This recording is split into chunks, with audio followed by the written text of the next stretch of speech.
Yes. Because the day he resumed, he said, Femi, just take me as a big uncle. Yeah. And anything I needed to discuss, I went straight to him. The late Abakari didn't have that kind of disposition. He was a bit aloof. And you are the way you are. You can't help it. Yes. If that was the way he was made, no problem.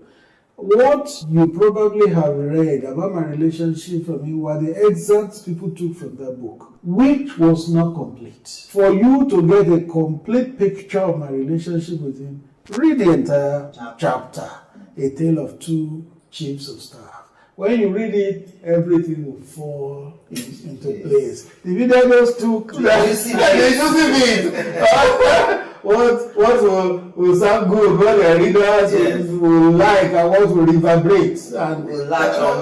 Will latch on to. If you read the entire story of my relationship with him, how I mourned him when he passed on. I know. I genuinely felt it when he passed on, because I would have wanted him to finish with the administration and because it got me thinking that were you an outsider when Buhari brought you in? I think if not the first appointment, the first 2-3 appointments that President Buhari made. Yes. And a lot of people were shocked. I wasn't. But we all knew your relationship with the then General Buhari. Yes. So I thought, okay, was it that he considered you to be an outsider brought in? I wouldn't think so, because he just needed to know what was the background between me and General Buhari, who later became President Buhari, and then he wouldn't consider me an outsider. As far back as 2013, when my mother died, President Buhari came to attend the commendation service we did for her in Lagos here, a Christian service, and he stayed all through. So I was still active in the media during the campaign, but I was giving support from the outside. And that was what I thought I would give even to the administration, support from outside. Yeah. But eventually when I was invited to come, it took me a while to decide to go. You will see that the very day I had to resign my appointment as Son MD and President Guild of Editors, I began to cry, because I didn't want to leave uncertainty for uncertainty. I had never worked in government before. I didn't know how it would be, but because it was President Buhari, that was why I went. You made a point that you never worked in government before. Is it that the opportunity never came, you didn't actively seek it, or you just were not interested? I was not interested. And I remember that one of my active readers in the media, Japheth is his name, he sought me out one day, came to the Sun, he said, I want to meet the person who writes this thing week after week. So he came and we got talking. And then he asked me, would you ever serve in government? I said, no. Straight, I said, no.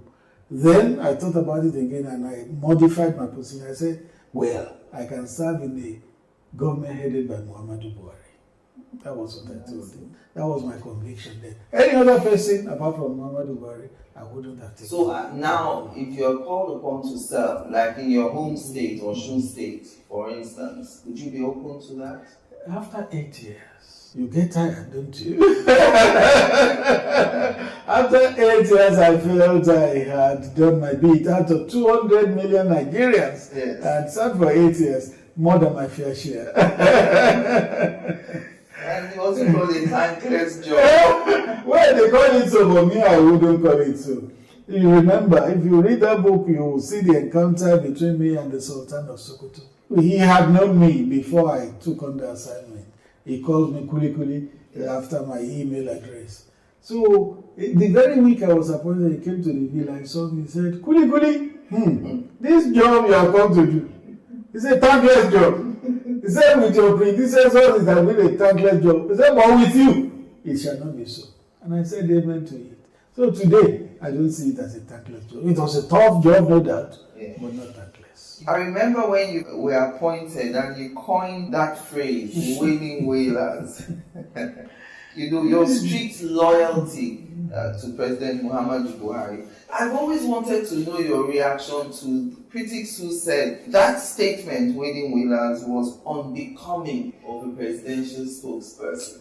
There's a perspective. Perspectives are free. They have the right to it. But you know the truth about the Wailing Whalers was that it was directed at the PDP and Olisa Metu, their spokesman.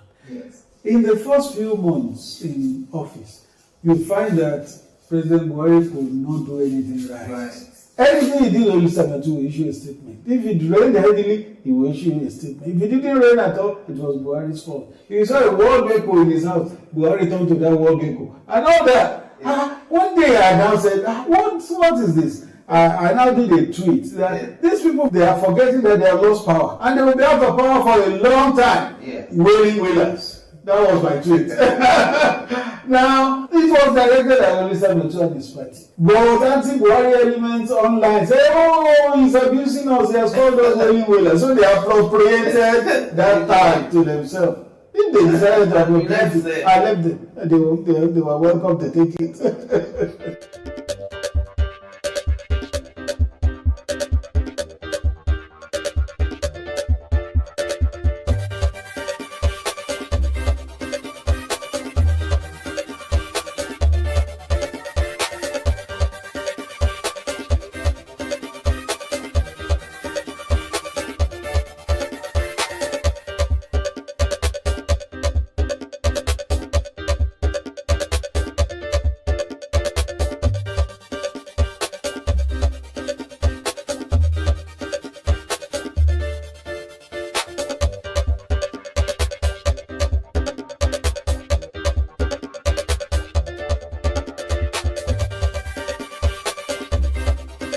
Welcome back to my concluding moments now with former special advisor to former President Muhammadu Buhari, Femi Adesina. Alright, so two major issues that made Buhari trend. I mean, very, very major issues. One, Jubril Al-Sudan, and of course his purported wedding to the Humanitarian Affairs Minister, Sefiya Umar. I mean, they even printed invitations. We heard Professor Shimbaji when he gave that anecdote at the launch saying, he wanted to sue people who he felt had defamed him. And the president said, at least they didn't print Ivy for you. People were even calling Color. Color will not move. So, I want to get a feeling of what happens in the villa when issues like this come up. Give us a real look into how the president reacts to those sort of stories in conversations with you. Because I know you've told me that he reads the papers voraciously and you brief him every morning on issues that you at think 10 a.m. he wants to see. He wants to know what is going on. So what was his reaction to that Jubril Al-Sudan first? Well, the Jubril of Sudan was foolishness. It was completely obtuse. He left the country in January on a medical trip. He came back in March, went again in April, and came back finally in August 19 to be precise. The day he arrived, I remember that the then Chief of Defense Staff, General Gabriel Olonishaki, was giving out his daughter in wedding. So I went to attend that wedding, and naturally I was in Agbada and cap. And before I left for church, I had got a message that he would be arriving that day, that I should inform Nigerians. So I issued a statement. From the church, we went to the reception. I left the reception about 3 o'clock. Yes. The president was to land at 4. And I didn't feel I should go back home to change before going to the airport. So I went to the airport. If you still recall the tape of that day, you will see that when he shook me, we were laughing. And what did he say when he shook my hand? He said, Adesina, this is the best I've seen you dressed. So you made it complete today. And by the way, we clapped him out and we laughed. Now the question is, if he was Jubril, will he even recognize me? Will he know I'm Adesina? Will he know how I normally dress? Yes. So that just knocked out the story of Jubril for me. Yes. Anybody that said it, I knew was being foolish. How do you think the man that was in the villa was another person and his wife would not know? He says I saw him every day. How did that story start and how did it get entrenched to the point that people believed? And it came from Nnamdi Kanu. Right. Yes, he was the one that started it. That the real Buhari is dead. Yes, and you know that Americano has a large following. Everything he says to some people is the gospel truth. So they received it, they believed it, but those of us that know. And you know, before the president himself left government, he responded to it. Yes. He said it was absolute foolishness, which I believe it is. Did he laugh about it? I mean, at some point it must have been funny to him. No, he just dismissed it. Okay. He just dismissed it. Just like one time there was this thing in the social media about his daughter getting married on a certain day at a certain venue. Yes. It was so widespread. And I went to his office and said, "Oh, so I see that a wedding is coming up in the family." He said, "Where did you get that?" I said, "Social media." He said, "Don't mind those nuisance." There was no wedding? No, not at that time. Yet, they had appointed a venue, named one of his daughters, and everything was false. The other funny one was his purported wedding and people turning up at the Central Mosque on Friday for prayers. Yes. And everyone assuming that the wedding was going to hold. And they all turned up. Yes. Even though they were not directly told by the president that I will be getting married. That shows you how fertile the imagination of some mischief makers can be. When the president was ill and was in London, and after he had come round and he was recovering, I remember he placed a call to me one Saturday. And he said, "Adesina, thank you for holding out against the mischief makers." He said, "I see everything you do. I watch." He knows that there are plenty of mischief makers in the country. That purported wedding was a product of mischief makers. Recall that the DSS arrested one man whom they paraded. Yes. Who did a tape purporting that the president was going to marry the finance minister. Yes, Zainab. So that's just part of it. And then they say that of the humanitarian affairs minister too. Just concoction. Those were funny times. Did the former president have any regrets? I have attempted to answer this question before, and the media twisted it.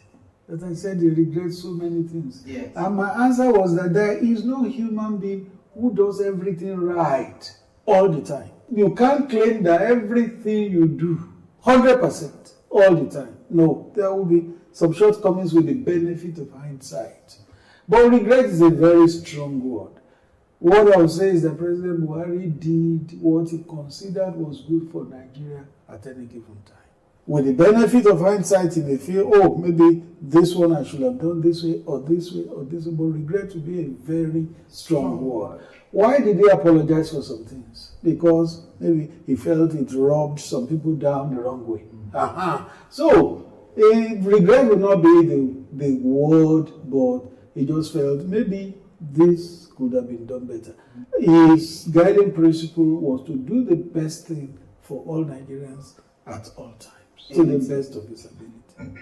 One of the things that Nigerians are disappointed about is that they thought in President Buhari coming in as a former general that the issue of insecurity would have been tackled more than we saw. Yes, when he came in, Boko Haram was controlling some areas and some local governments in the northeast and all that, but we subsequently saw many incidents, the Buniyadi incident, we saw the Chibok girls. Buniyadi was before him. Chibok was not even under him. It was under Jonathan. It was under Jonathan, and he recovered a large number of the Chibok girls.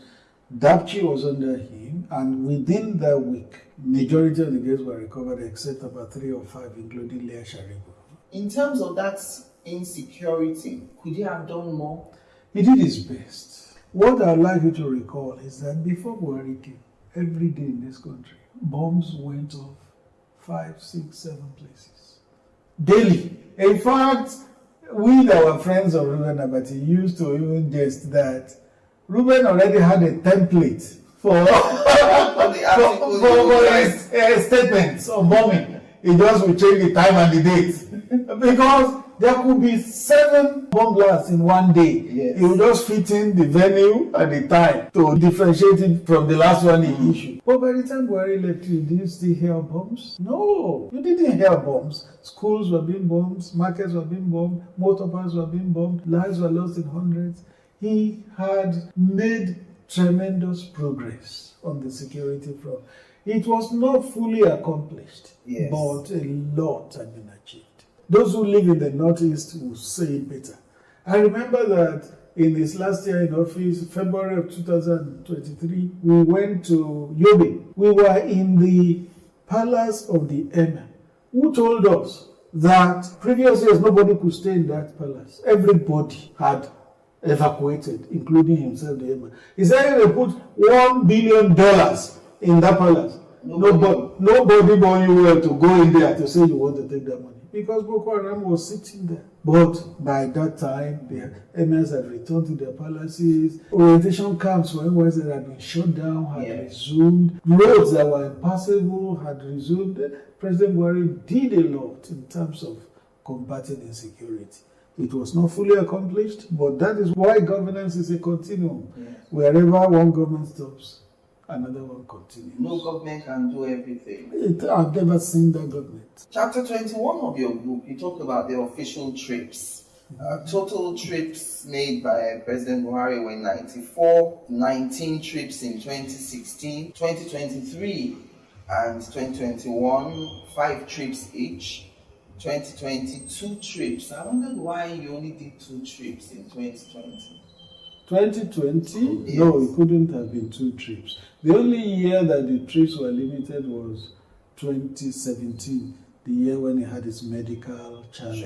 Yes. And then 2020 was the COVID lockdown, that year too. Yes, that's why. Yes. That's why. You know, COVID came December 2019, 2020 was the year of lockdown.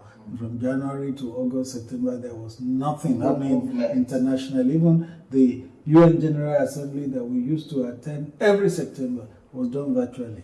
So the world was locked down. What do you say to critics who say, well, 94 trips in 8 years, but nothing to show for it? Well, it's a language they like, the critics.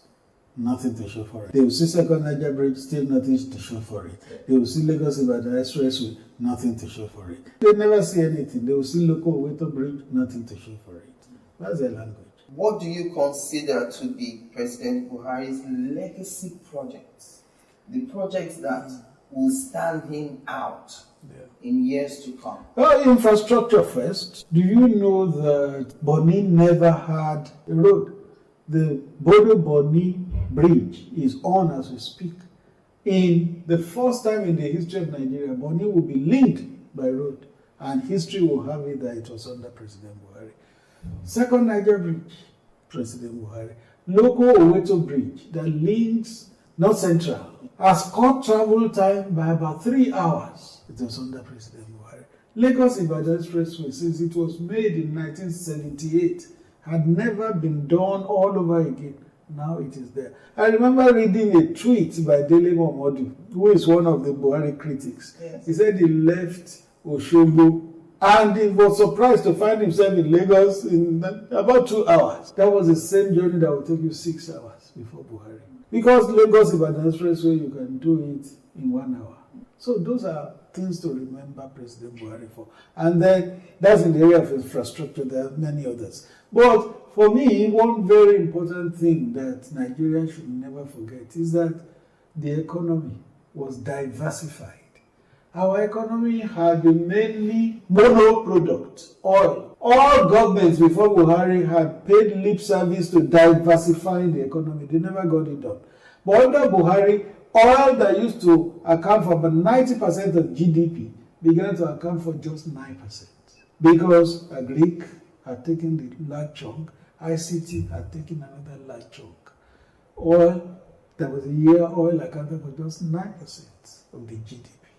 So, if Buhari hadn't come and placed emphasis on agriculture that way, you know what would have happened? Particularly during the lockdown, the whole world was shut down. If you wanted to import food, nobody would sell to you because they needed the food in their own countries too. And cash was not available. There was no movement. No movement. Move right exactly. From From Thailand, how will you move it? If he hadn't placed the emphasis on diversifying the economy through agriculture, how would Nigerians have survived? There would have been riots everywhere. In Venezuela, an oil-producing country like Nigeria, they were crossing the border to look for food because oil was the only thing they had. But because Nigeria had diversified the economy, we had rice, we had beans, we had maize, all the grains we were not importing again. So I think that will stand Buhari's regime in good stead, that really Nigerian economy became diversified and oil was no longer the mainstay of the economy under Buhari. And what would you say to those who say that he shouldn't claim the second Niger bridge as his achievement because it wasn't started by him? Oh, really? It was started by former President Goodluck Jonathan. From the ask Minister Fashola, he will tell you how that project began from scratch and how it ended. Buhari is not tussling with anybody. Do you know that a lot of projects that were started by his predecessors, he completed them? That shows you that... Is there anything wrong with completing projects? Exactly. You know, PDP was, I don't want to say foolish, unsmart. PDP was unsmart enough to say, it is our project that is completing. Is there anything wrong with that? Is that not why governance is a continuum? But second Niger Bridge from scratch was a Buhari project. Minister Fashola told me, and I recall he told you in a documentary you did, that when he was appointed, President Buhari called him to the office and said, there are 3 or 4 projects I want you to do for me. 1, second Niger Bridge. 2, Lagos-Ibadan Expressway. 3, Enugu-Onitsha Expressway. And 4, Abuja-Zaria-Kaduna Kano Road. He said, give me those 4 projects and you can do whatever you like after that.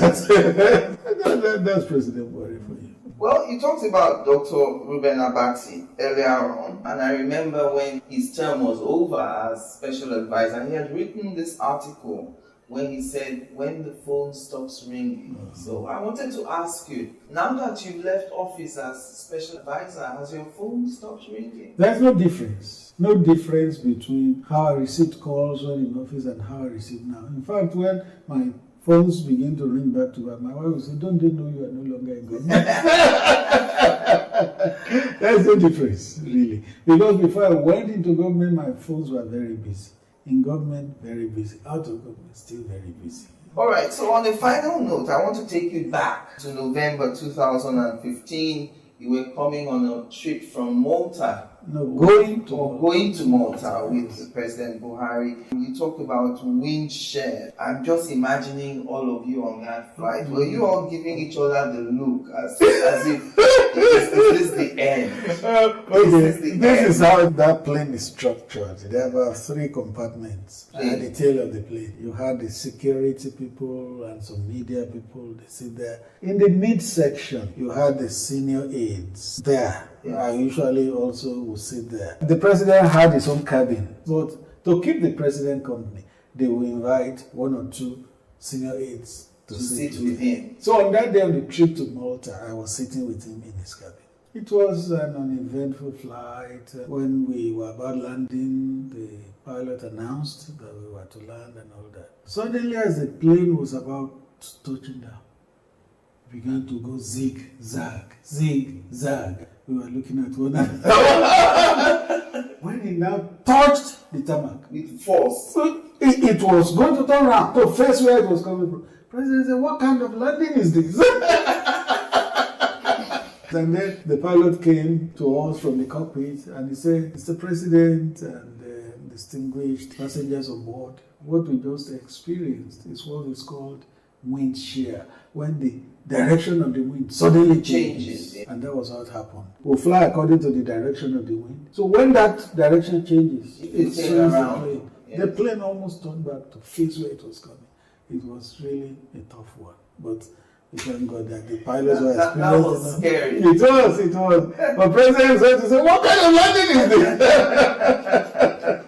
I mean, imagine if you are the pilot or the president, you don't really want anything. No, that's why it must be the best set of... And then Nigerian pilots flying? They are all Nigerians. Most of them are from the Air Force. We have a sprinkle of some others who are civilians, but most of them are from the Air Force. I want to tell you that it's a big relief that We finished the assignment, we finished it well, we finished it in one piece, we finished it with our names intact. It is good. And the FCC is not coming No, outside no, you no, just no, yet. not even, you said just yet. It will not happen because it was a media office. Like I said in my book, in the first 5 years, we didn't even have a budget. So what will you FCC come to look at? What will they come to look at? So, no, and the way I was brought up, my father inculcated it in us. Honesty is the best policy.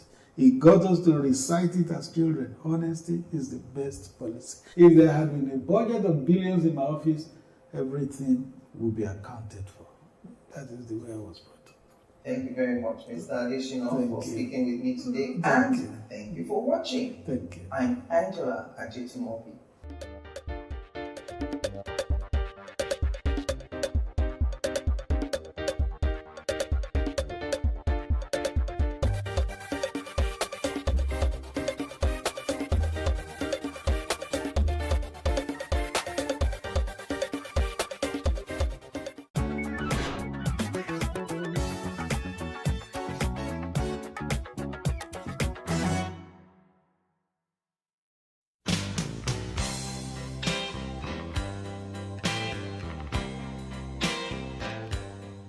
The pandemic opened the world to a new dispensation regarding work.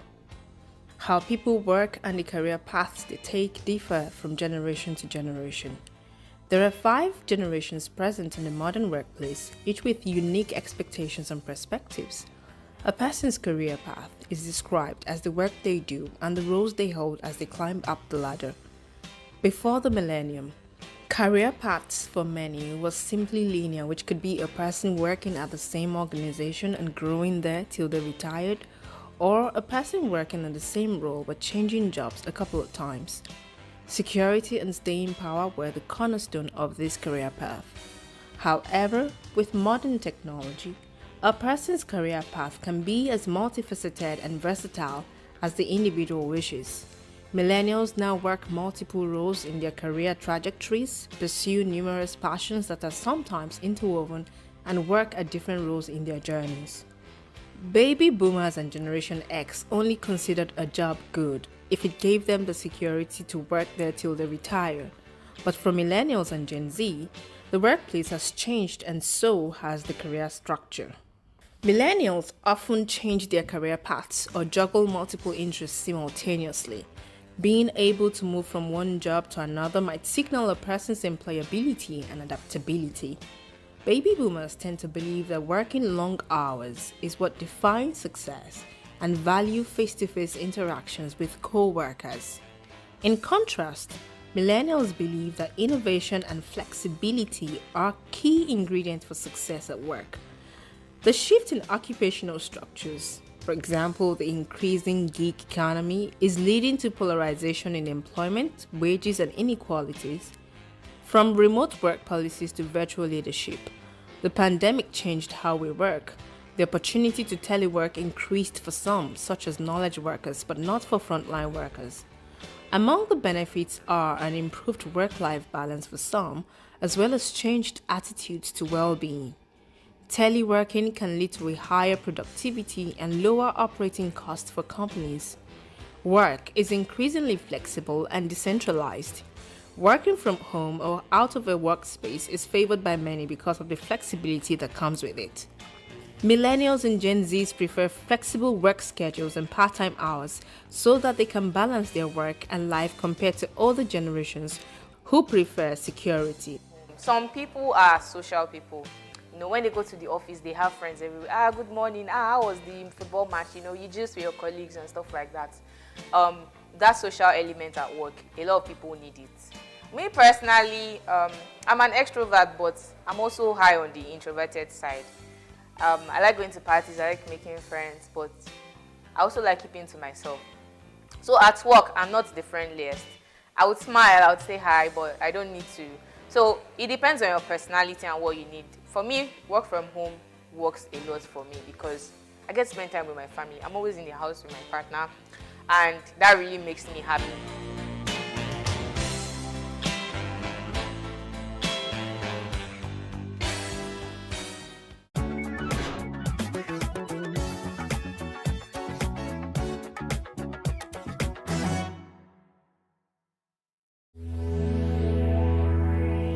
Sex education is just becoming more popular in Nigerian culture. But an aspect we often neglect is sexual health communication. How comfortably do people communicate their sexual health challenges with health workers when the need arises?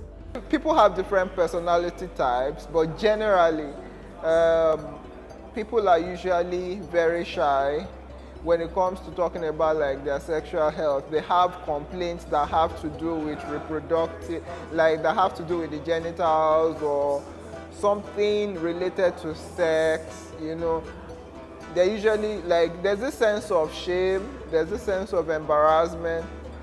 I usually look at it this way. Number one, there are many people that did not come. Can you remember the last time you were at the doctor's and you wanted to complain about a sexual health challenge? How comfortable were you? What tactic did you employ to explain your predicament to the doctor? There are people that come, but when they come, they're not going to say their complaints, because when they got to the hospital, they choke, in quotes. Like, they just feel like, no, I can't say this thing, because they feel so embarrassed about it. And the people that don't come, what they do is they talk with a friend that they feel that, hey, this person is going to understand and is not going to judge me. And so the people that come and they choke, they'll just tell you another complaint. So that's not the reason why they came to the hospital. So they'll just tell you something else, like something that is not related to their, and to the main complaint that, you know, brought them to the hospital. And one thing I noticed is that while they are telling that complaint, they're actually assessing the doctor. Like, am I really going to say my main complaint? Like, they want to know how this person is. Is this person going to judge me? Is this person a free person? So they're looking at like your attitude at that time. Is the person angry? I mean, these are my own conclusions based on my experience. So I've seen patients that will come and they'll say something, they'll say that complaint, and then you ask them all the questions about that complaint, and when it gets to the end, they'll not say, hey, doctor, now we've ended or we've finished, we've gotten to the, they'll not say, hey, doctor, one more thing. And then they'll go to, I have this, I've come to understand now that some people, is not, that thing is not one more thing. That is actually the thing that brought them to the hospital.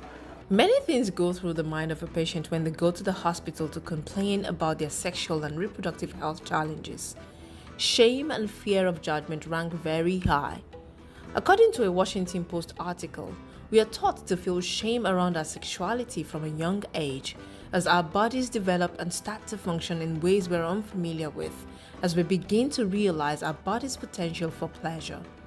Religious and cultural leanings are responsible for this sense of shame. The lady came, she sat down. What's your complaint? She had written it in a paper. She now passed it to me. Like, passed me the complaint. Okay, I looked at it. I'm like, I can see you. He's my hero. You are here.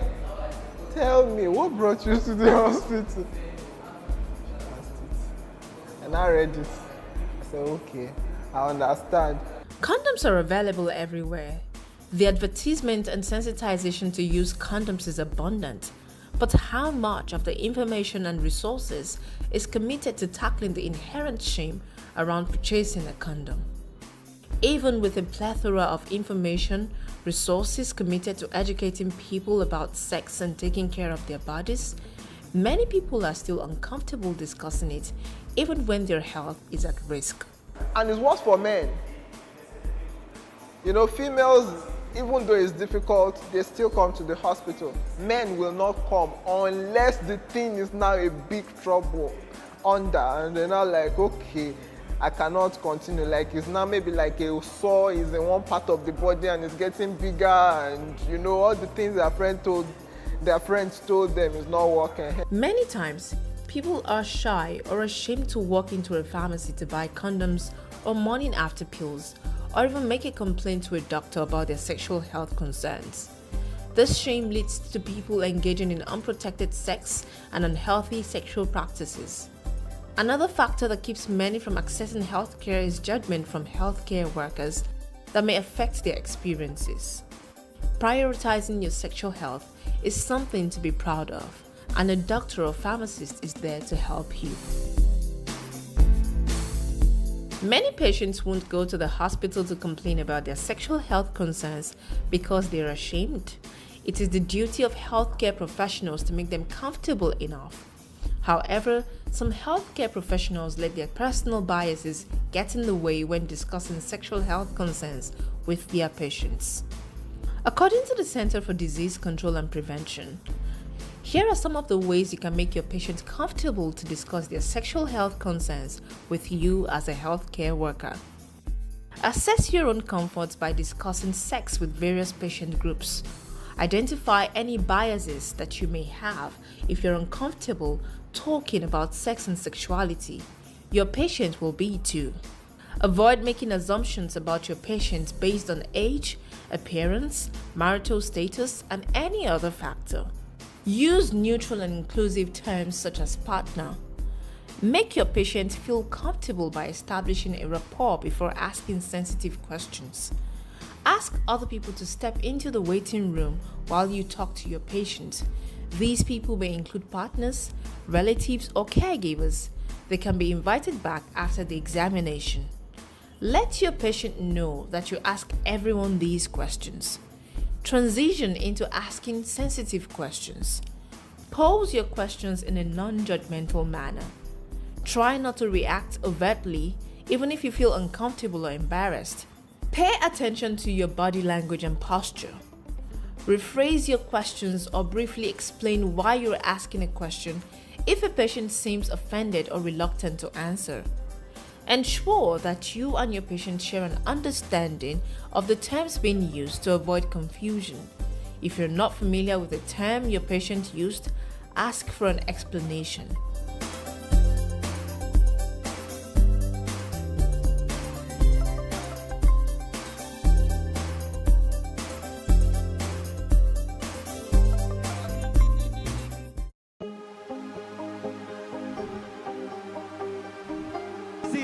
I will take you through this amazingness today.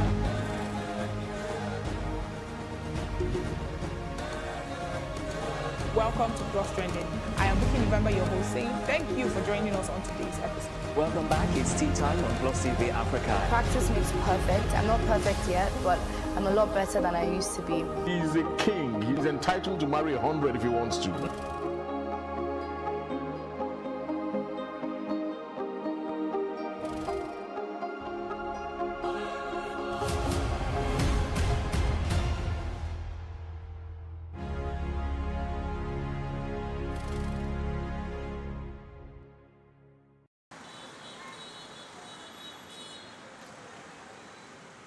You may want to ask why murals are important. It is no secret that murals make neighborhoods beautiful. They add color to building walls and streets which would otherwise go unnoticed.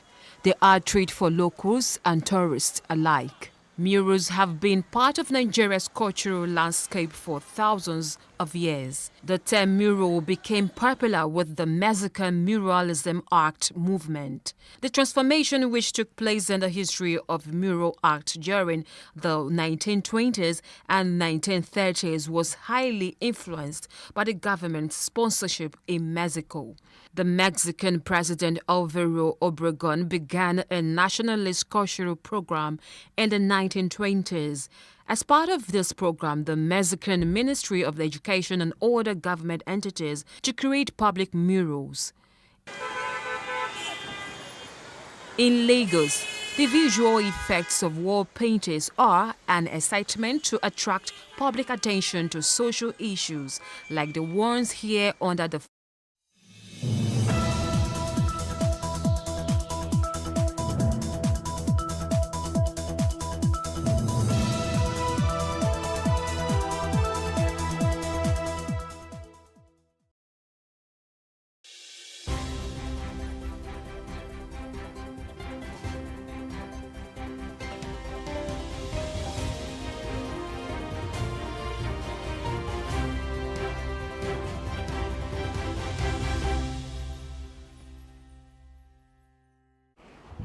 Good morning, you're welcome to The Breakfast on Plus TV Africa. My name is Rome Paulson. And I am Nyamgul Agaji. Glad to be here with you once again. It's Tuesday, the 20th of August, 2024. We're going to be discussing several things this morning, one of which IG succession battle. Tension rises as Egbetokun's fate hangs on Tinubu's decision. Another is presidential jets. Abiodun consults federal government as Utomi tackles Amuso. We'll also be taking the global stories that made it to the front pages of our national dailies, as well as some top trending stories. But first, let's check out our quote of the day.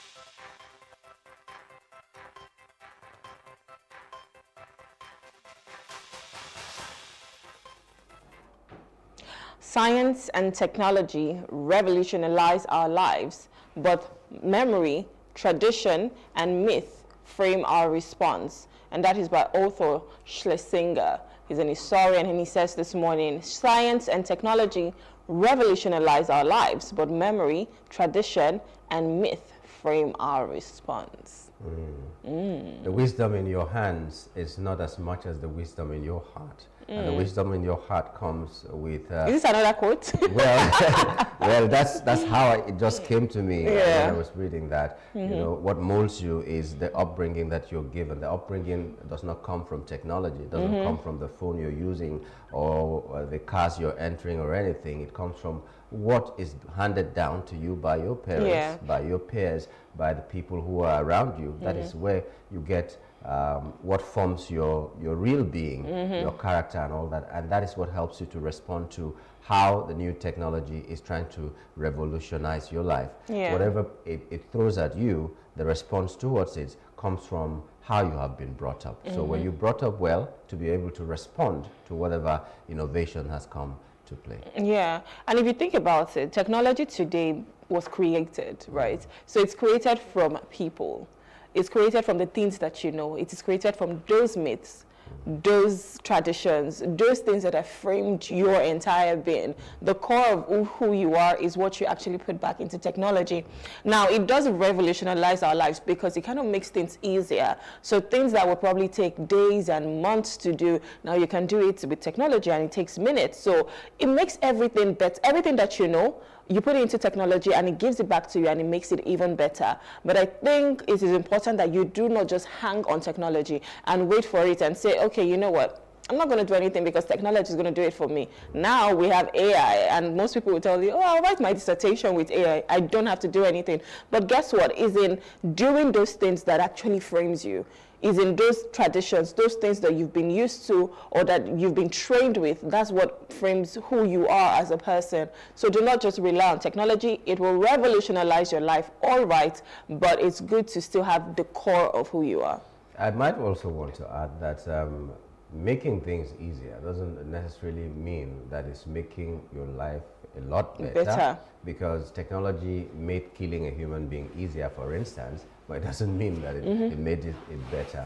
Technology makes everything good or bad easier, but maybe not necessarily better. So what forms you, like we've always said, is what goes on around you, from the physical things that you have, the people around you, and the experiences you have had. So do not jettison that because you have technology. That's the bottom line of it. Technology is good, but it's not the ultimate. The ultimate is the people and the tradition and what molds you into the character that you have become. All right, very well said. Let's move over to our top trending stories this morning. This first one says, Naira crude sale to Dangote, others begin October 1. The federal government will begin selling crude in oil, crude oil in Naira to Dangote refinery and other local refineries starting October 1, 2024. This initiative aims to stabilize the pump price of refined fuel and the dollar-Naira exchange rate. The first PMS delivery from Dangote refinery is expected next month, with significant production increases from Port Harcourt and Dangote refineries expected by November 2024. The Finance Minister has directed the finalization of details for implementation, with a report to be prepared for the President by September. Dangote refinery, Port Harcourt refinery. So I know Port Harcourt refinery was supposed to start operations in August, right? And it has been moved again. It's been moved so many times. We've been talking about this since last year. I'm sorry, I don't believe it, because I've seen it get moved so many times. So how are we sure that October 1 is going to come and yes, would have it? And I was just complaining to you, before we came on air, and I was saying how the queues are so long. Pump price of fuel right now is expensive. In fact, there's no one price. Every gas station, every filling station is selling at whatever price that they want to sell. I currently, the one I have in my car right now, I bought it at 860. In the past, from this same gas station. That's in Lagos. That's in Lagos here, of which Lagos is supposed to be the cheapest. And this same gas station was selling for like 615.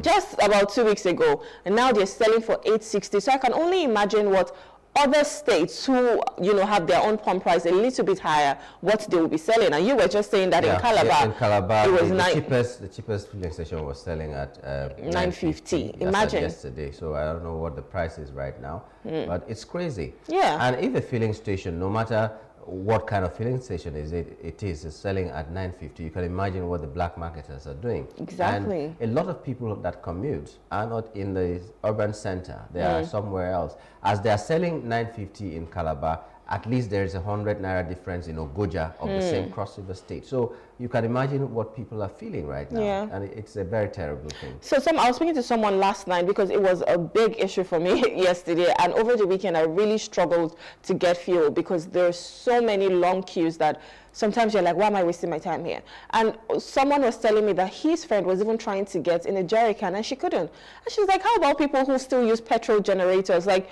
you would not give us 24 hours of power, or even 20 hours of power. My friend was on the and you still would not sell to me. And the filling station was on the other side. He ran out of fuel. Oh my goodness. And you cannot pass, you cannot cross. The place you will have to go and cross is very, very far. So he now took a jerry can as well, went to the filling station, and they said they weren't going to sell. Yeah, so, they're not selling.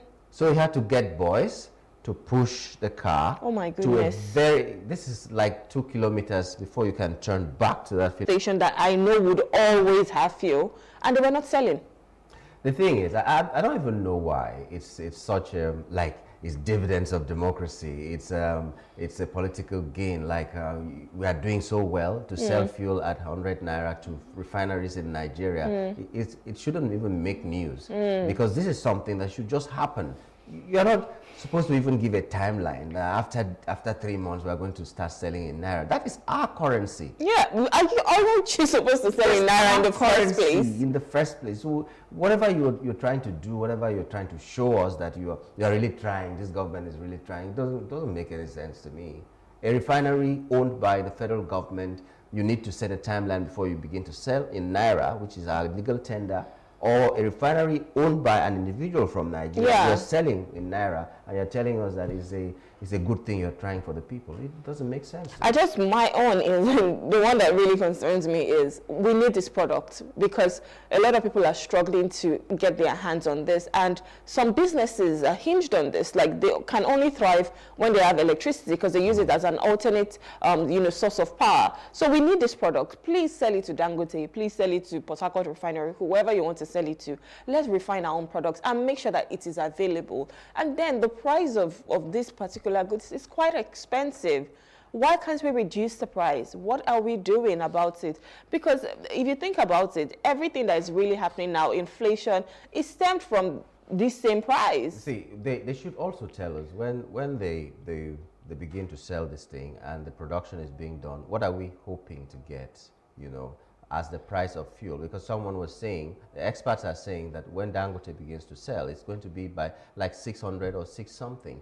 So what marked difference will that make? Really? So if we are refining the products here and it's still as costly as when we are not refining here, then it doesn't make any sense. Because it should be cheaper. You're saving a lot. So the importation fees and all of that. Anyways, another top trending story this morning says MTN others get permits to generate electricity.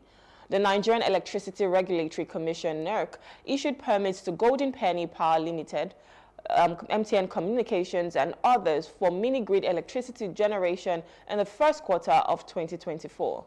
Golden Penny Power Limited received a license for 6 off-grid gas plants with a total capacity of 100 megawatts, while MTN was permitted to build 4 captive generation plants in Lagos with a capacity of 15.94 megawatts. NERC also granted 9 captive power generation permits with a total capacity of 52.57 megawatts and issued 3 mini-grid permits and 2 registration certificates. Additionally, NERC certified 6 meter service providers and issued 36 new orders, including regulations and tariff orders for the distribution and transmission companies. So how will that affect us? So if MTN, for instance, generates power, Golden Penny and Golden Penny and all that, so they will use it in their plants, and will it reduce the cost of whatever they are giving us, the services they are giving to us? Will MTN now, for instance, charge us less on their tariff because they're not paying as much? Yes, so if that is going to be the case, then we should rejoice. But if that is not going to be the case, they're just doing something to aid their business and life goes on the same way, then I don't know why we should even rejoice. I don't know why people have to queue to get these permits to even generate electricity. If the federal government is saying it's so difficult, because someone said for 1 kilowatt of electricity, that's the minister, he said for that to be generated, it costs 120 naira. So if it is costing so much that you have to put people into groups now, the caste system has come into Nigeria where you are in band A or band B or band C, and you're finding it difficult. Why not just open it and say, okay, if you have to do this, come here, and then let's see the dues that you're going to be paying to us as a government, and let that thing be a private thing. The thing is, I feel like this is still corruption because it just doesn't work that way. For instance, if you build your house and you decide to have your own transformer, you have to pay a lot of money for that transformer. Yeah. Like you buy your own transformer, you still have to pay to the government to allow you install. And I'm like, I'm even helping you.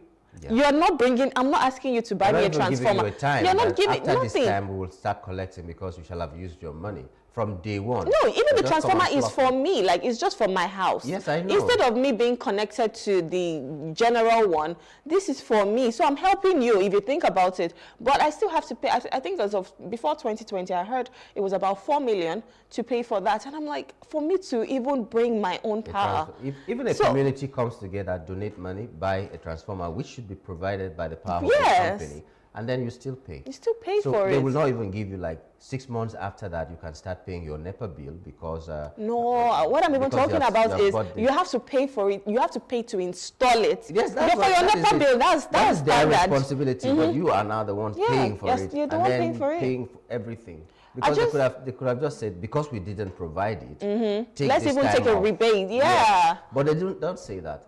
They tell you to pay a huge amount to install it and still pay your regular I was asking myself, bill. If 120 to provide 1 kilowatt of electricity, why are you not exploring the solar system and the solar energy and all that, those things, if it is cheaper, and then do it for Nigerians? Why must you do the hydroelectric power when you know that it's cost intensive and you cannot carry the cost, you cannot bear the burden like that? Why are you not even diversifying? Why are you not privatizing? Why are you not doing all these things? I'm even wondering why we're still thinking about this, because there was a guest yesterday and he was saying other countries are thinking of things that they're doing, technology, they're thinking of AI, people are going to the space, they're going to the moon. And in Nigeria, we're still dealing with hunger. We're still dealing with electricity. We're still dealing with roads, like the basic things that you should be having. Because really, why are we not thinking of solar? If solar is going to be definitely... At the corridors of power as well, and they will frustrate it. So anything that you think is not working and should work in Nigeria because of their own business by somebody who thinks that it is going to remove food from their table, from their mouths. And there was a time they look for another job a few years ago where somebody in the National Assembly said that we shouldn't be talking about electric cars because we have fuel in Nigeria. So other countries can talk about it, but we need this fuel to sell this fuel to make sure to make money. So you want to make my life miserable just because you want to make money off National Assembly.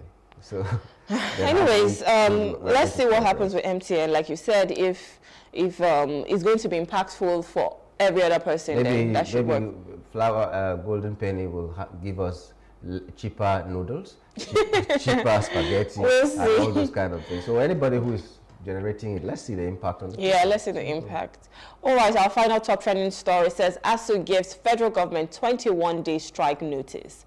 The Academic Staff Union of the Universities, ASU, has issued a 21-day strike notice to the federal government over non-implementation of previous agreements. The notice was issued after a National Executive Council (NEC) meeting at the University of Ibadan and will be sent to the federal ministries of Labor and Education. ASU's demands include the implementation of the 2009 renegotiated agreements, payment of accumulated academic allowances, and the provision of revitalization funds to upgrade universities. The union also expressed concerns about the proliferation of universities without adequate funding and warned of an impending strike if their demands are not met. 2009. 2019 made 10 years. 15. You see, so 15 years right now. It's even embarrassing. Into an agreement and you're still not fulfilling it. And some people will now argue that we've talked about minimum wage. It goes beyond that. I'm sure inside the agreement there were things like funding for universities, more infrastructure in universities and all that. Funding research and development. And then you say you've given, no matter what you do, as far as an agreement has not been reached, or as agreement has been reached and it's not been fulfilled, you're not doing what you're supposed to do. I was listening to a radio program the other day, and someone was asking, if you are owing me, if I'm owing you 10,000 naira, and you invite me for an event, and I come and spray you 20,000 naira, do you still expect me to pay? Because I've sprayed you more than the one I'm owing you. And I was like, that's rubbish. If you're owing you could have saved your 10,000. Pay me the 10,000 and then go and spray whatever you want to. If you don't want to, no problem, but you pay what you're owing.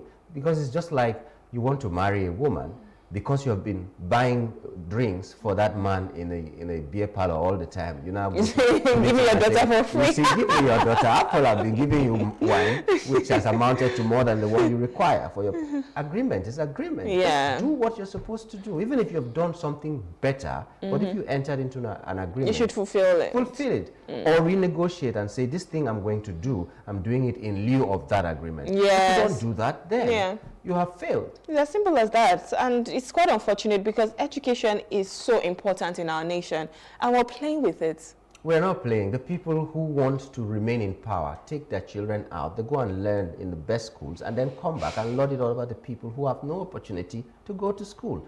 They know that it's important. That's why all their children are outside. Outside, right. See, so if they're learning, they're coming back. They're not going to be senators and everything in the UK. They're coming back to Nigeria. And then they say, make it this a family business. Person, this one is a UK person. And then we start to prioritize them over the... You went to university in Toronto, you went to university in one republic that we do not know about. So long as it's outside the country, fine. And then you lord it over us. So they know it's important, they just don't want us to get it. And that's what we are finding in the North, for instance. They know that education is important, but they are letting the almajiris to continue to flourish in the streets and beg. Because they're using them for the political gains. Imagine they are all politically aware. I'm quoting that because they will go out to vote. They have their transistor radios. They talk to them like that. They are very, very aware when it comes to political matters. So a 7-year-old knows what his duties are, and he goes to the polling unit to vote at 7 when he has not reached 18. Yeah. So they use them like that, and they're allowing that. I think in a way it's just to subdue the people, it's to suppress you. So they know that if you are empowered, then you have a mind of your own. You want to do your own thing. But how can we subdue you to ensure that you do our own bidding? And that's just what it is. So if you're not educated, if you're not going to schools, they know that they can still use you. So they kind of frustrate, the efforts of the universities to ensure that their own agenda still thrives. Education generally, even they frustrate education generally. And someone once said, I cannot quote directly, but he said, if you're educated, you become almost impossible to be enslaved. Yes. So that is what it is. So they know this, and they're keeping us back, because no nations are not judged according to how much people they have, or even according to how much money they have, but the quality of the citizens, the quality of their educational system. So if you go to Japan, what do they have? What natural resources do they have? You go to Korea and all that, what natural resources do they have? Most of these countries exist because of technology. Yes. Just technology that they are importing, and they are richer than us. But we have everything, and a docile people that will just follow. You come during Christmas and give us give you 5,000 and all bitters. I think we have Gongo Nango bitters even right now. Everything has bitters. That's what you bring to us. But I think they should definitely have a conversation, renegotiate if that's what they want to do. And because we cannot have our kids being sent out of school because of strike. Every other year you're hearing strike. Renegotiate. Because that one is a renegotiation of 2009. Now they will renegotiate. 15 years later. They will renegotiate. It's quite sad. Anyways, we'll go on a short break now. We'll look at the weather. When we return, we'll be reviewing the papers. Please stay with us.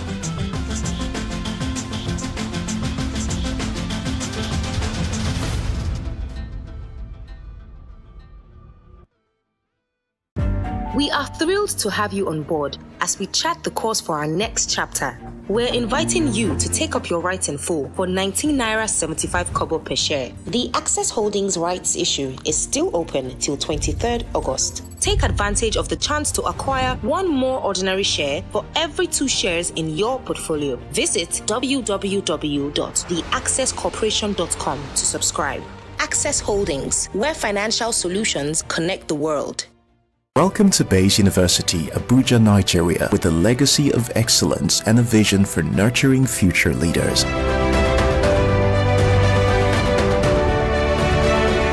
Bayes University is in a league of its own. We're all about our people, processes, and technology. Bayes is one of the highly rated universities in Nigeria in terms of product quality standards. We don't just produce graduates, but groom people into employers of labor. And it has made us understand that learning is all about 3 things. We learn, we unlearn, and we relearn. Bayes University Hospital offers a range of specialized services equipped with the latest technology, manned by a team of trusted professionals. And now, our vision extends beyond our walls with the Baba Ahmed University in Kano following our lead. Join us at Bayes University and invest in your future today. Bayes University is the institution that you will get the best value for money education in Nigeria. Bayes University. Learn to live.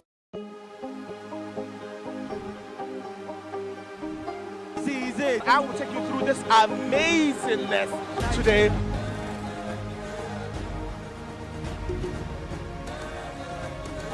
Welcome welcome to Plus Trending.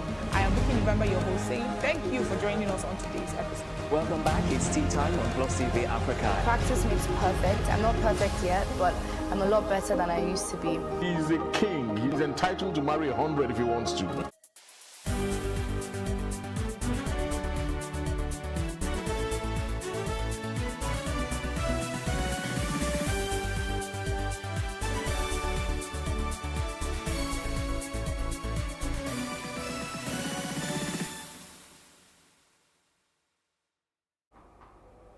Thank you for staying with us. You're still watching The Breakfast on Plus TV Africa.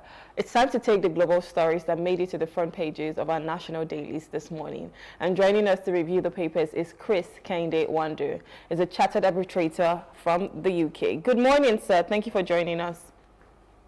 Thank you very much for having me. Good morning. Good morning. All right, so let's start this morning with The Punch. And The Punch leads with tankers besiege depots as petrol shortage worsens. The writers here says independent outlets sell 950 naira per litre as black market hits 1,400 naira per litre. Another says many fuel trucks yet to load, NNPC not supplying enough petrol yet, and that is by Ipman. Now, on other papers as well, we still have this same headlines. It says, on The Nation, it says, petrol scarcity brings back queues to Lagos, Abuja, and cities. So that's what we're seeing on most papers, talking about the scarcity, the queues, and NNPC is not supplying enough petrol, even though I think, was it yesterday, they were saying something else, that is the distributors, there was some sort of blame game. But for a nation that is so blessed with these natural resources, why are we still suffering? And it seems more rampant, it seems more frequent than it used to be. Every other week or 2 weeks, you're hearing that there's scarcity again. Everybody has to scour looking for petrol. For a nation that is so blessed, why are we still here? And what should the federal government be doing better? Well, that's a big question. Why are we suffering in the midst of plenty? I remember in my secondary school days, one of the literature, I can't remember that particular poem. It's water here, water there, none to drink. And that seems to be the situation with Nigeria. And it's even more much intriguing on a day when the NNPC came out that produces crude oil, finding it difficult to provide the basic necessity of petroleum to his people. And that brings us back to what we have been saying time and time again over years on the need for us to have working refineries, NNPCL as it is, as it is. Since last year, through the GMD of that corporation, are promising that the various refineries, especially the one in Port Harcourt, will come on stream. Now that production has been stalled, has been postponed for the sixth time, I think. Even before then, if you go to social media, they say that social media doesn't lie. If you go back to the social media, you will see this same GMD of NNPCL some years back promising former President Muhammadu Buhari that the refineries were going to work, that is going to give it that. He gave a timeline. I'm sure you seen that video. Yeah. He gave a timeline to the former President Buhari during his time, and that's when that refinery, those refineries will come. And he said he was going to promise that, and nothing happened. And we keep on recycling. When you don't punish bad behavior, what do you get? And we still have somebody there that made promises years back that this is what. If you give somebody a job and you give him a job portfolio and give him a mandate, he cannot deliver. Then the question is, why do you retain him? And I continue to ask, why do we have somebody like the Kyrie as the GMD of NNPCL if he cannot deliver on 6 promises? And we have paid, we spent billions and billions of, and even trillions of naira in trying to turn around most of these refineries, and not a single drop had come out. And to even make it worse, the one that the private refinery, the Dangote refinery that's supposed to come on stream, they are also trying to frustrate because to be able to produce, because certain people don't want production of petroleum in Nigeria. So that is how we roll. And you see the queue has come back. They will always give you reasons. They will tell you it's logistics. Oh, the ship have not vetted. There is nothing they have not told that. What they continue doing is repeating what Nigerians have wants is petroleum product. And don't forget, last year we were told by this government, by the president, the subsidy is gone. Subsidy is gone. That was what we were told. And because of that, they increased the price of petroleum by over 300% or thereabout. But here we are. We have learned that subsidy have been paid, is being paid on a daily basis that close to about 770 billion naira is being used on a monthly basis to subsidize the petroleum products. But we don't have it. They also gave us the reason, the reason why we're going to remove subsidy is because that the petroleum product is very cheap in our neighboring countries, that they are moving the product out. Once it is increased, it will be difficult for them to be able to buy those products. There is no level of excuses that have not been given. But I don't blame anybody. I put this bill squarely on the table of the President of the Federal Republic.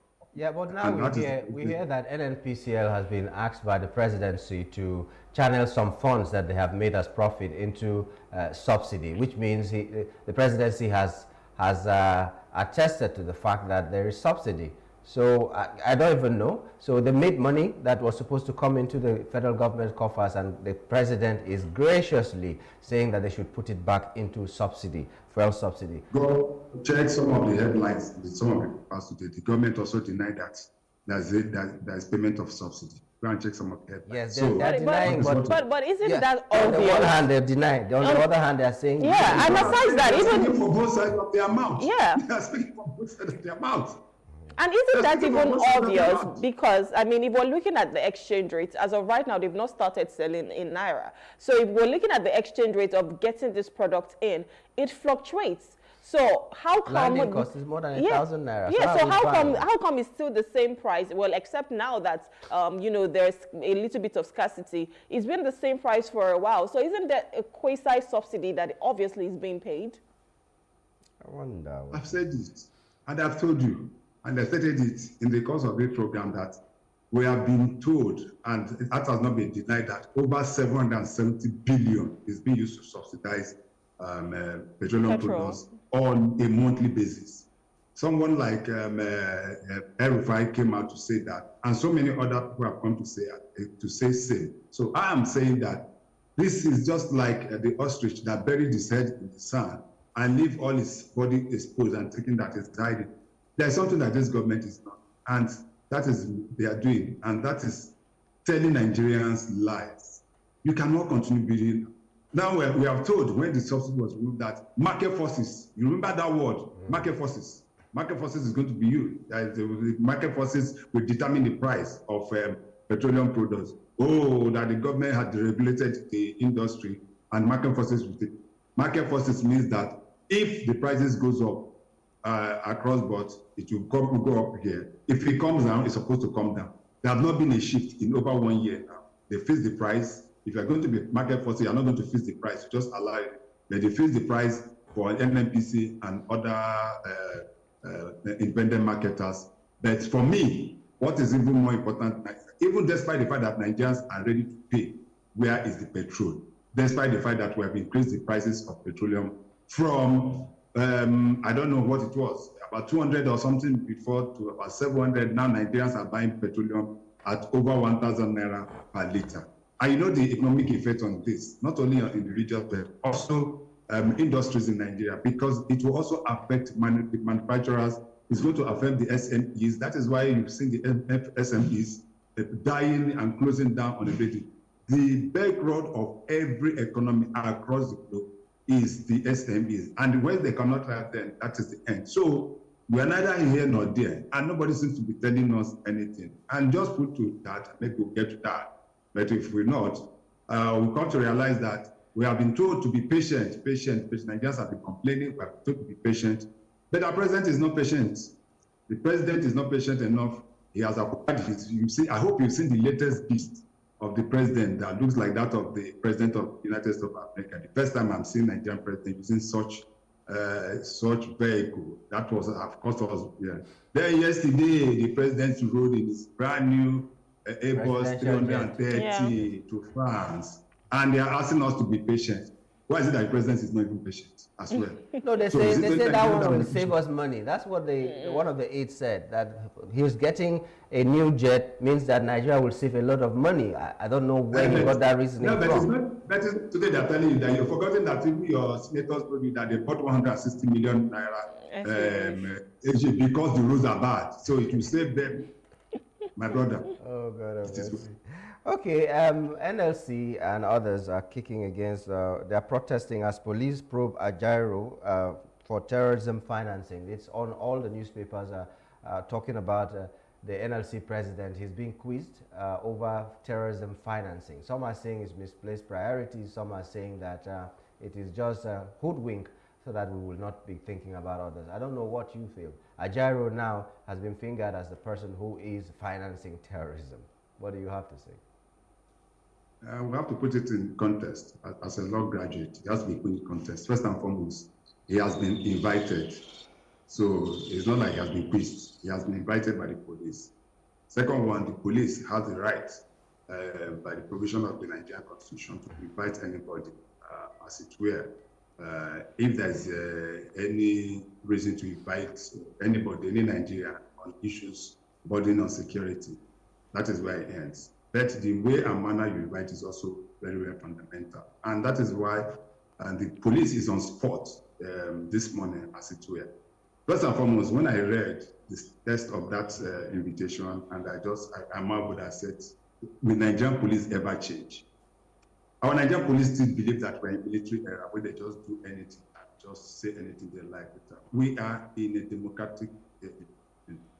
If I've left the invitation to the first paragraph of their letter of invitation, I'm okay with it. But the third paragraph said, in the case that you don't appear before, did they say that we declare you wanted or do this? And I asked, where in the world is that? You invited somebody, you are now also threatening that because did they say he's not coming? Then the fourth issue is that this is the Nigerian police that invariably invaded the NLC building in Abuja. They didn't even come out to say that they were not invaded. Immediately that story broke, all fingers were pointed at the DSS, that it was the DSS that invaded this. No, it was not until about 24 hours that the DSS came out to say, we are not involved, but it's not us. We are not the one, we didn't go to NLC building to do any search and rescue. It was then that the police now came out, okay, yes, we actually went there. It was because we are looking for one man, a foreigner that has a shop, and giving all necessary or unnecessary excuses and rest of them. And the NLC said, this is unacceptable. We want an apology from the police. The police now turned around and said, now we are inviting the NLC president. He's being investigated for terrorism. Let me state this. This country belongs to each and every one of us. The NLC is an integral part of Nigeria. I'm not looking at the person now, I'm looking at the institution of NLC. I remember that they are talking about backup. I remember that when this protest was to start, NLC came out with a statement that they are not part of the protest. I read that. But when arrests were made, NLC also said that, please make sure that those that were arrested are also given the necessary opportunity to defend themselves. So they can part of the high-handedness of the police. I hope that the police, what I should have been waiting today to hear is that the person that the police said they were looking for at the NFC building, have they arrested the person? Have you seen the name of the person published anywhere? Because they're supposed to publish the name. They arrested the documents. So that, sorry? They arrested documents. That's what I'm saying now. They would have published it, so that name of the person, published the photograph, so that even if they cannot find it, we as citizens can also help look for the person and apprehend the person and give it, hand over to police. They have not done that. All they said that they can't document and the rest of them. We cannot continue behaving like this. This is the Nigerian police. It is not the police of president, or it's not the police of president of the Republic of Nigeria or the president of APC or any particular party. This is the Nigerian police. If there is, and that I continue to say, it is their right to be able to have investigation, make investigation, arrest, prosecute, and rest of them. But when you continue to pursue shadow the way they are going about it, then it's also leave that trust deficit between the citizens and also the security agencies. And when there's a kind of mistrust between, there's that link, you break that link, then it becomes a problem. I personally would have thought that by today, the police should be telling us what they are doing to rescue the 20 medical students that have been abducted and are in the bush, and other abductees and so many other terrorism or whatever, abduction, kidnapping, and rest of them going on. But you are not doing it, and you are just pursuing what some of us are perceived to be personal vindictive. And what are we talking about? So at the end of it, if they continue on this route, tomorrow now NLC now decides to go on strike.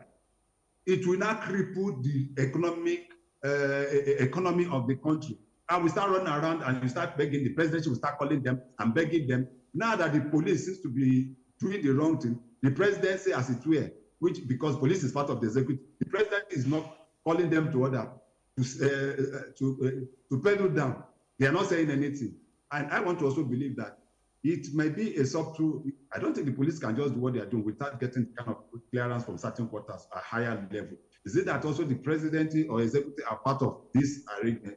I think they should be very, very careful. They should be very, very careful. This is the democracy that all of us fought for. Nobody should try to do anything to truncate it in whatever form or for whatever reason. And I repeat, it is called the Nigerian Police Force. It is not the police of any single individual and should not be used to be seen to be pursuing personal agenda.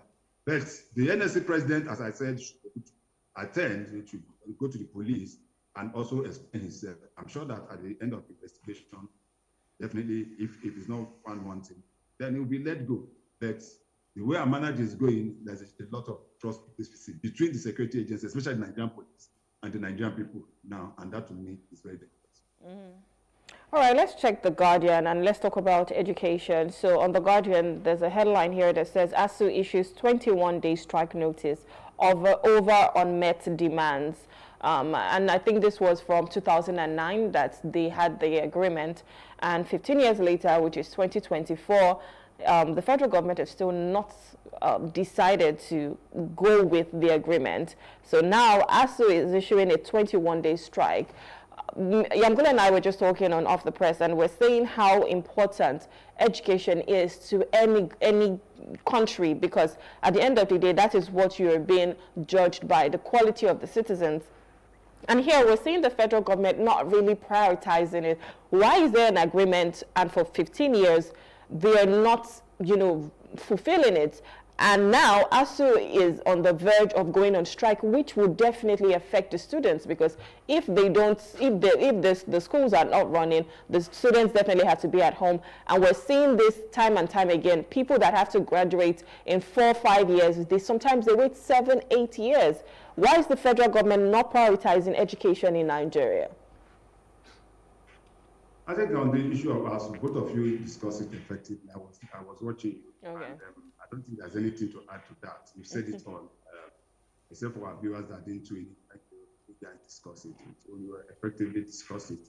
But just to ask my voice, the fact is that what we are having is also what is called contractual disagreement, a breach of contract. In law, as a graduate of, I know that's what we call valid contract. A valid contract is a contract that is signed, sealed, and delivered. And once that is done, then it is binding on all parties. So if there was an agreement that was reached with ASUU, which was signed, then the federal government must abide by it. And you said that government is a continuum. So even if you are not part of, you didn't sign that agreement. Once you take over government, when you take over a company, you don't take over only the assets. You also take up the liabilities at risk. If you understand what I'm saying, you take up the assets and liabilities, and we have the penchant for breaching contracts, which is why the reason where we are today, why 2 of our presidential jets, have been seized in Paris, in France, right? Because there was a breach of agreement in a contract that was signed between Ogun State government and the Chinese firm. So this penchant for breaching contract is an issue, and I know that time and time again, ASUU and government have met on these issues, and they've agreed to resolve it. That was the time that ASU was on strike for close to 1 year, and the students were at home. You remember that vividly, some year, at least about a year or two ago. Yeah. Now, if there's an agreement you have reached, and the federal government has said that they were going to make sure that that agreement is reached, then they supposed to be, instead of us spending on frivolous issues that of no consequences, what we need to do is going to be any country. I remember that I think he was him that was saying, I was talking about Japan and other countries, even India. A lot of these countries invest so much in education. Education is priority. It's simple to some countries, number one, over and above every other thing. You know, you can talk of food security, but if you are not able to educate your people enough, then you are not into problem.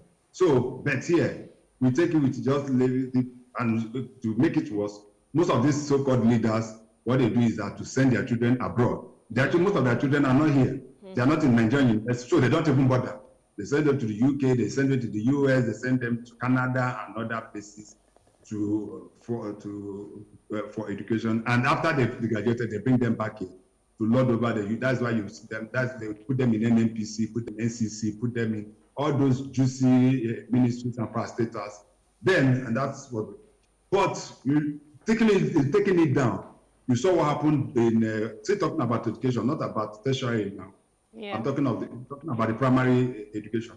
You saw what happened in the north during the protests, and the number of out-of-school children on the streets of the north, and how they were moving in their thousands.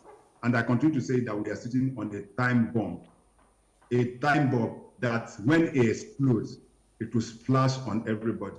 The leaders of the north seems practically not doing anything about out-of-school children. The majority system in the north makes it practically possible for children to just be roaming about the streets without going to school. And the leaders continue to use these children because they continue to suppress them, because they believe and know that when they are well educated, they'll be able to think for themselves. Yeah. But yes, but they continue to, they rather give them fishes rather than teach them how to fish. Good enough, the governor of Borno State and that of Nasarawa last came out to warn leaders of the north that what happened during the end-back government protests in the north is a clear example of what is happening in the north, warning them that if measures is not taken, then sooner than later, something is going to give.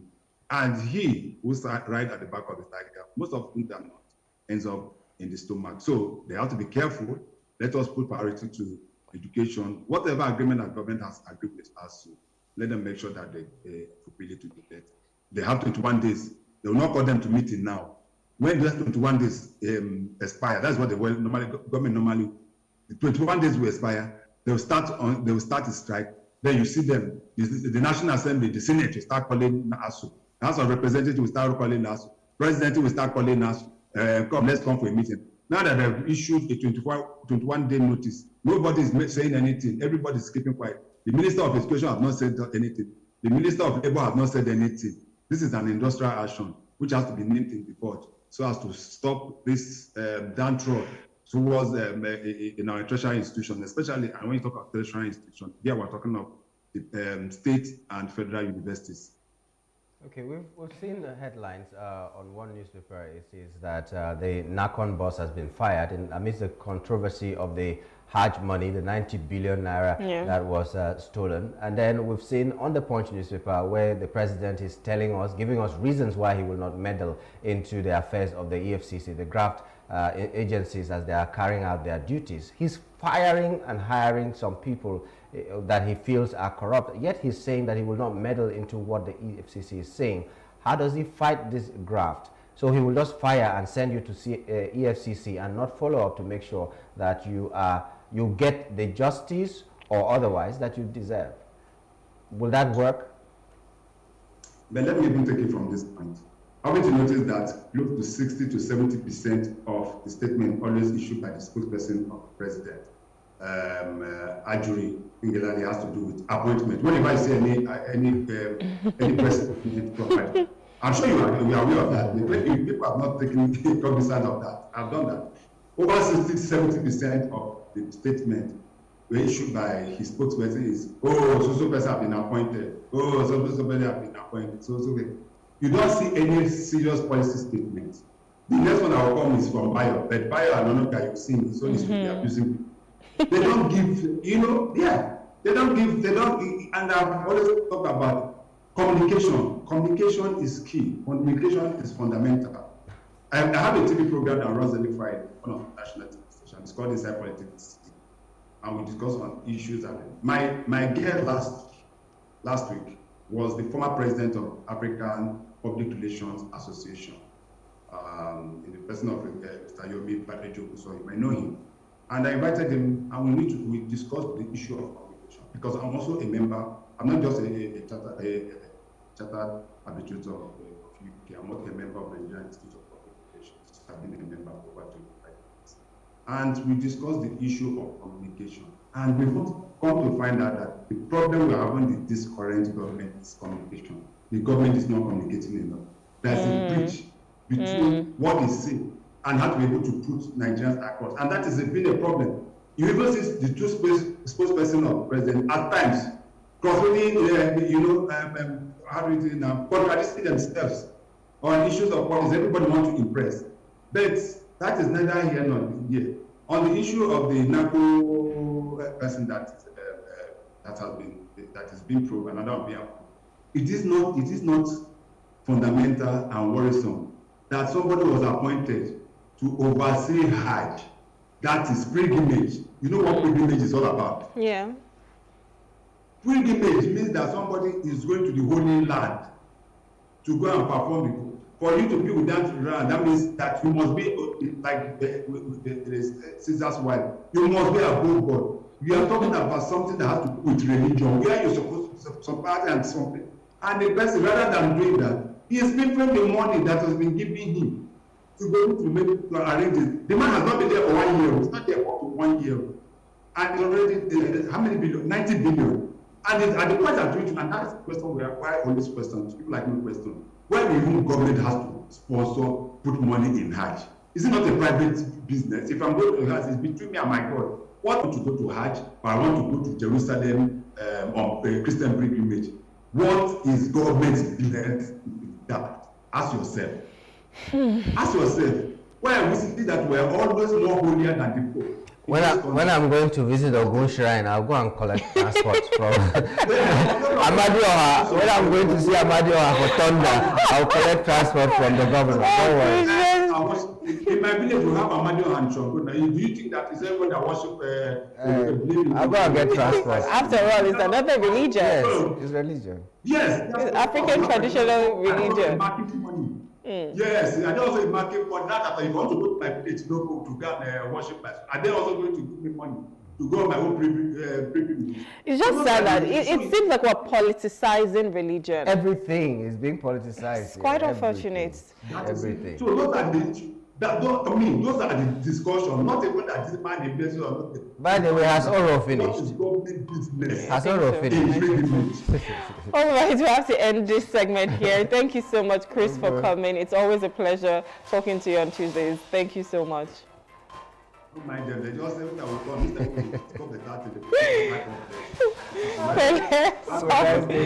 Have a nice day.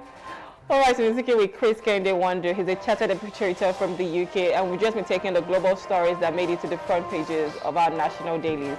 We'll go on a short break. When we return, we'll be discussing the IG succession battle. Tension rises as Egbetokun's fate hangs on Tinubu's decision. Please stay with us.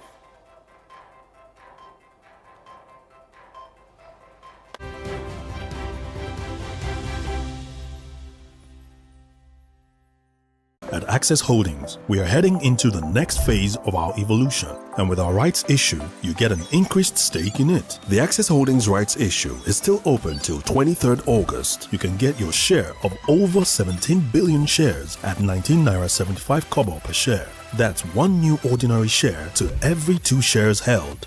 Visit theaccesscorporation.com to subscribe. Access Holdings, where financial solutions connect the world.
African girl somewhere is sitting at home, accompanied by dreams that seem so far away. Africa is one of the continents with the highest out-of-school percentage in education, and girls are at an early disadvantage. The sub-Saharan Africa records about 18 million out-of-school girls. This gender gap extends to the tech space with a projection of only a 33% global female workforce representation in tech firms for 2022. Let us help change the stories and numbers. Africa Agility's Project Train a Girl campaign is working to help train African girls in tech. You can donate as little as $2 or 2,000 naira to help a girl in tech get her heels in the door. Visit www.africaagility.rallyup.com/PTAG to donate.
Nigeria's Niger Delta region, from where the black gold fuels Africa's largest economy, where the lines between wealth and poverty has never been thinner. Conflicts, poverty, insecurity, and environmental challenges daily confront the region. How can the Niger Delta story be changed for the better? Join Mamude Akuga at 9 p.m. every Friday evening on Plus TV Africa as he probes deep in search of solutions. Inside the Niger Delta with Mamude Akuga, the authentic voice of Nigeria's oil-rich region.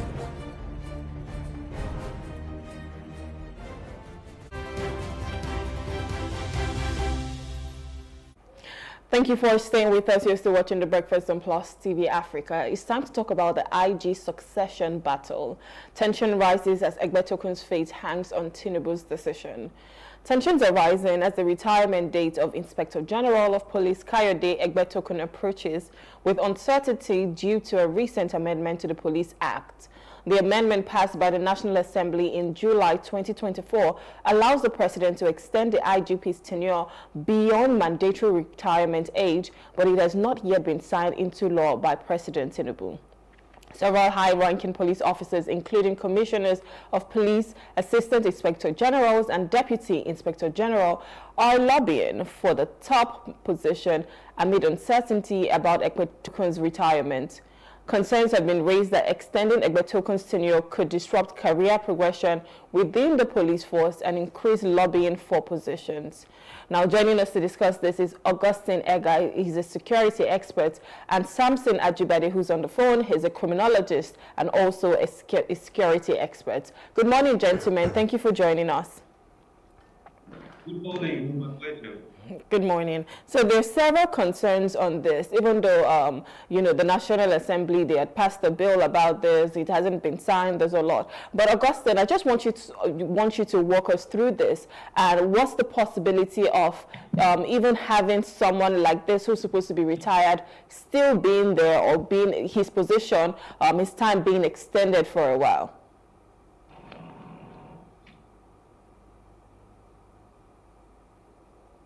Hello, Augustine. Yes, I can hear you. Thank you. Yeah.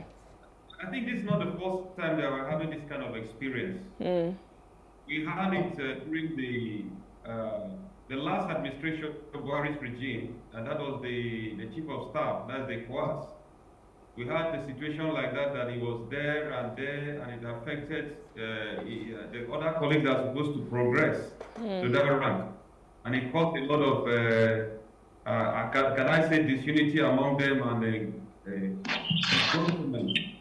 And so we've also had a situation where they have amended slightly to favor people who work at that capacity, because to my understanding, at that level is more of a political appointment. And so the president will want to be very comfortable with who he has as the police chief. So those are high-level decisions that the president has a say. He has a say to it, and he knows how to play that game from that angle. Okay, but how is it going to affect us if he has to move? Because, like you said, when the last one was left in that position by the previous president, it caused disunity. So wouldn't it just be better when they were talking about this law, even to extend the tenure of the IG? Why didn't people say something about it, that okay, we don't like it or we like it? Because if they like it, they should just be comfortable with the fact that his tenure will expire after 5 years, and if they didn't like it, they should have said something about it.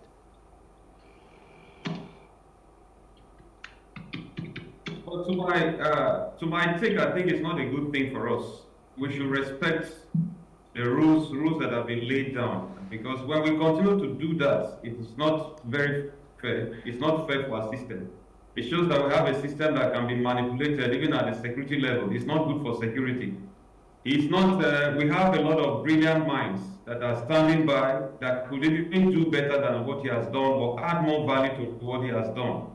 So people should be given a chance.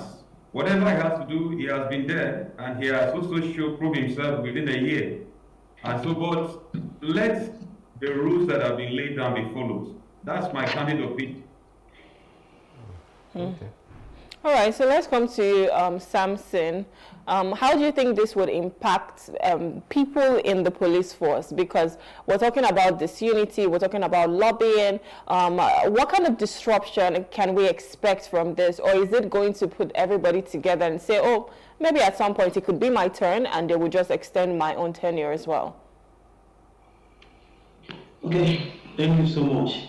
You're welcome. This thing in Nigeria, and the system is not new to it. Even right from the days of President Obasanjo, we had it when he extended the tenure of Sunday Inero. Yar'Adua also extended Mike Okiro's tenure. So we should even expect more if nothing is done because of the system we have. Also, this tells us that the office of the IGP is a political position. Aside having brilliant minds, aside having competent people, he is also competent. The reason he was appointed in the first place.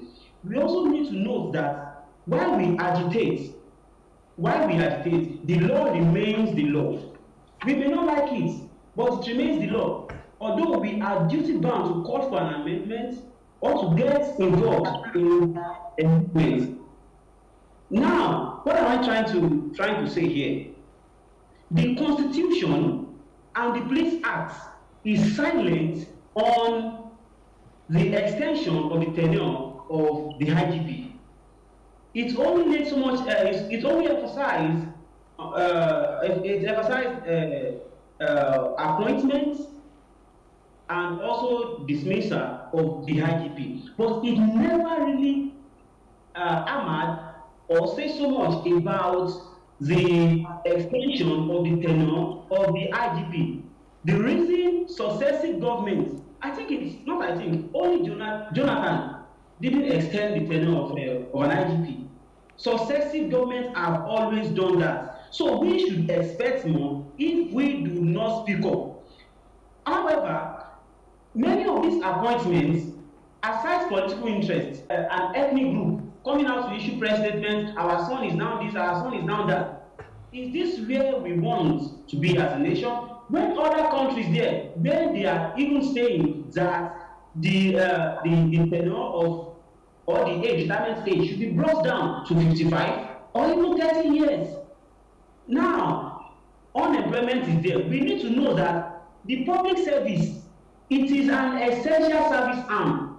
it is while it gives services and satisfaction to the people, to the masses, it also gives employment to the people. Retaining, extending his tenure could also affect the employment of some other persons. Probably there's also politics at play here, because I think Siroma, one of the DIGs, will retire very soon, early 2025.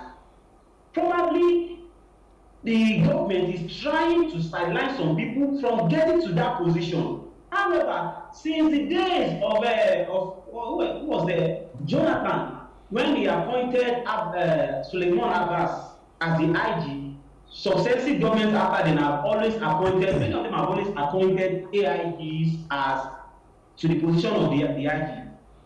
So what I'm saying here is this: probably